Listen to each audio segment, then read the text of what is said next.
Mobilnost, kakor jo imamo trenutno zastavljeno v Republiki Sloveniji, je energetsko precej potratna.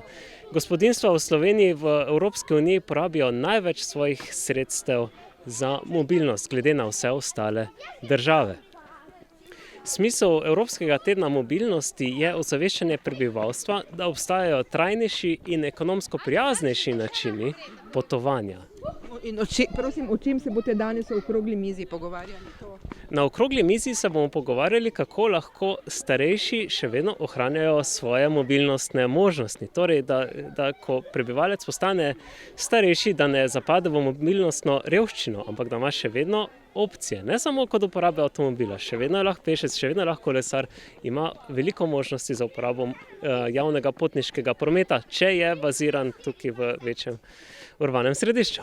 To pa pomeni torej, da mora tudi potem infrastruktura takšna biti, ne?